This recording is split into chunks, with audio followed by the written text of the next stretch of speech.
what I love about you is I feel like you built you.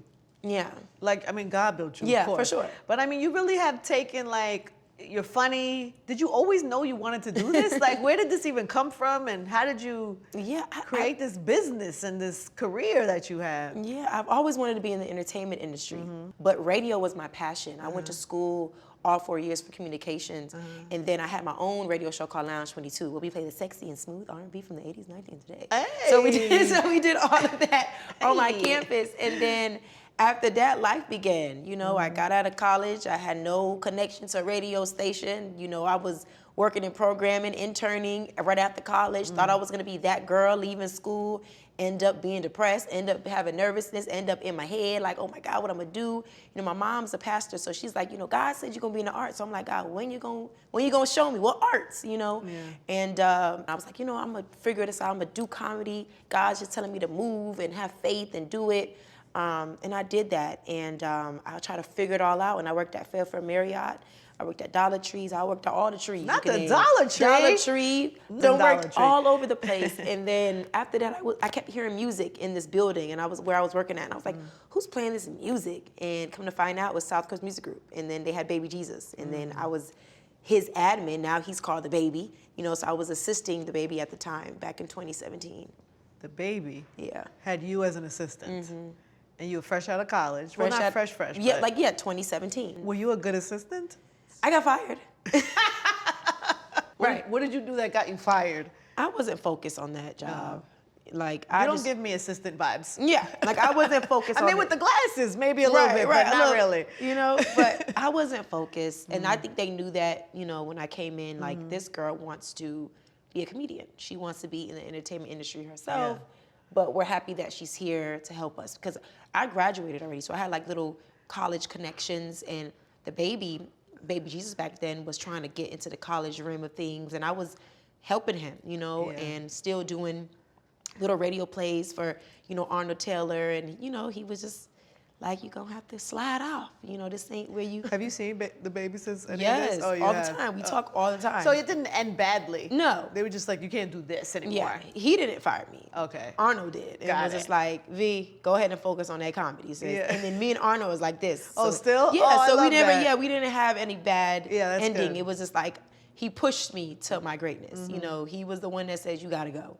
And from there, that's when the viral moments happened. And then what was the big shift for you? Like, because at some point you decided, let me take this seriously, and took it into your own hands, no? Yeah, it was me getting fired, and me just, my homegirl was on the couch one day, and she was like, girl, you should go outside and fight yourself in the street. And I was like, girl, what you mean? And my cousin was like, well, everybody's getting, you know, viral and famous off this app called Instagram.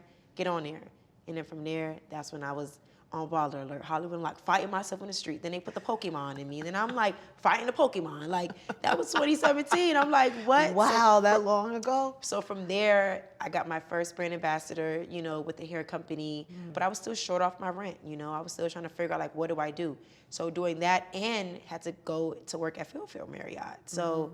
And after that, I got fired from that job. So I just kept getting fired everywhere. I was just like, it ain't you wasn't focused. This is not what I wanted to do. I didn't want to work for nobody. Yeah. I just knew that what my mom said and what I feel in my spirit is going to happen. Did you ever do that? Like, because a lot of comedians, they do like that first, I don't know, like stand up and just trying to get on in the comedy clubs. Did you ever go that route? I did, but I did Wildin' Out first. I auditioned for Wildin' Out. I didn't make it. I done told them I was DC Young Fly cousin. I'm Carlos Miller, auntie. Like, I didn't say everything to get You it didn't done. make it? Not the first round. And B. Simone made it. Just Hilarious made it. Everybody else made it except me. And, you know, God took me back from New York back to Charlotte, you know, and had me in that kitchen doing skits with my bonnet and robe. And I was doing that, and then after that, I auditioned, and then they called me back 2018 and said, hey, we see, you know, you're doing your thing, you know, your numbers are growing, we want to come back and do this audition again. And when I got there, I didn't have to do it. You know, I've been on the season for 8 seasons now. So you and your phone create enough content to get hired on a hit television show. Yeah. Create enough content that you're getting brands and making money off of Instagram. To me, that's super inspiring, because it's like, it wasn't nothing but you and your talent. Right. You know what I'm saying? Yeah. Like, it wasn't like some producer came in or some people came in and spent money on cameras and this and that. It was you and Instagram. On Instagram. It's amazing. Little bonnet and robe. You know, bonnet and a robe. In the kitchen. And you sold bonnets? Did you sell a lot of bonnets? I said a lot of bonnets. You did? A lot of bonnets. I love that for you. A lot of bonnets, a lot of love that. robes. And then after that, you know, Wild 'N Out called back 2018. And then that's when I've been on the show for 8 seasons. After that, those deals started happening within that year. We ask everybody on our show, we start with 1 to 10. How happy are you on a scale of 1 to 10? 10. So you're like a happy person most 8, of the 9. time. Yeah. What do you attribute that to? I think just life. You know, like when you sit back and you be like, you are a really blessed girl. Some days I used to be a 1, you know? Really? Some days I'd be a 1 and a 2, you know? But I think now that I know like the formula of everything and I know like sometimes it just be you. Nobody else is gonna fail you but you. So I gotta give myself a 10 today because I've been doing a job well done. Yeah. What do you mean nobody could do it but you? What? Well, for me, it's like we always tend to blame somebody else for our success. And sometimes the only person that's failing you is you. You can't, if I give my whole career to you and I'm over here like, well, you told me whatever. No, you've been helping me. You've been encouraging me. You've been telling me what I need to do. And I don't listen. I don't follow through with it. And I'm not consistent. And I'd rather do this.